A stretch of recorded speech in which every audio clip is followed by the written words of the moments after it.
Assalamualaikum warahmatullahi wabarakatuh. Saya Ikhwan Fatani ingin memaparkan materi tentang model dan teknik intervensi dalam pengembangan organisasi. Pengertian intervensi.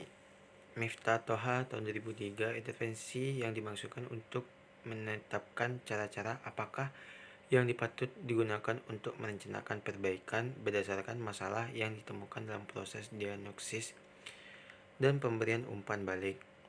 Intervensi berarti keikutsertaan klien dan konsultan bersama-sama merencanakan proses perbaikan berdasarkan atas masalah yang dijumpai dalam proses diagnosis. Kegiatan-kegiatan tersebut dimaksudkan dalam rangka menata dan memperbaiki kembali fungsi organisasi dalam memberikan kesempatan kepada anggota organisasi untuk bekerja dalam tim maupun mereka mengelola suatu tim serta memelihara atau sustainable organisasi agar tetap dapat berjalan dengan baik sesuai dengan tujuan organisasi.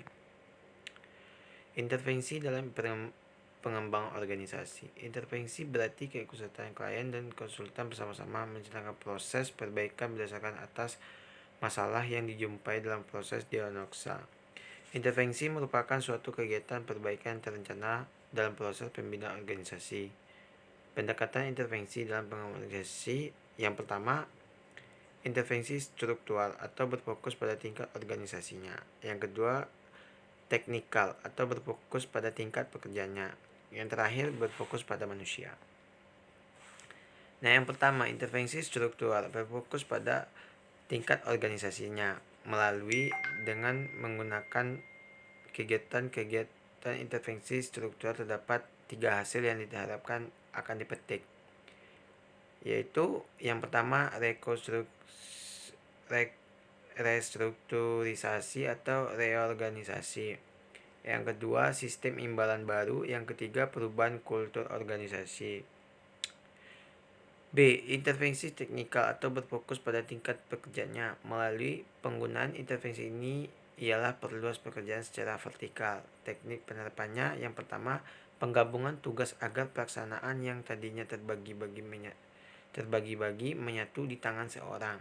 Yang kedua, penciptaan satuan kerja yang sifatnya alamiah, yang berarti bahwa aneka ragam pekerjaan seorang karyawan terwujud menjadi sesuatu yang dapat diidentifikasikan serta merupakan sesuatu yang bermakna. Nah, yang ketiga, penciptaan hubungan kerja dengan kliennya. Yang keempat, membuka saluran umpan balik akan memungkinkan seorang karyawan mengetahui bagaimana pendapat orang lain tentang kinerjanya. Yang C. Intervensi berfokus pada manusia.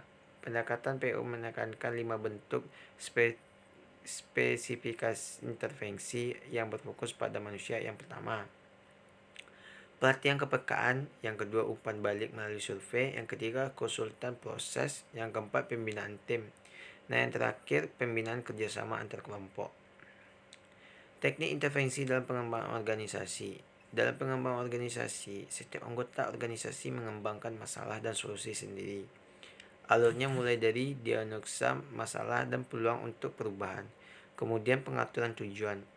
Program kemudian bergerak ke pemutusan strategi perubahan dan akhirnya memilih teknik intervensi tertentu. Teknik intervensi pengembangan organisasi seperti pengaturan tujuan, pertemuan konfrontasi, survei umpan balik, manajemen kualitas total, team building, kemudian diimplementasikan secara sistematis untuk merevitalisasi organisasi. Model intervensi dalam pengembangan organisasi. Model intervensi dalam pengembangan organisasi yaitu model mental. Model mental adalah suatu prinsip yang mendasar dari organisasi pembelajar, karena dengannya organisasi dan individu yang dapat di dalamnya diperkenakan untuk berpikir dan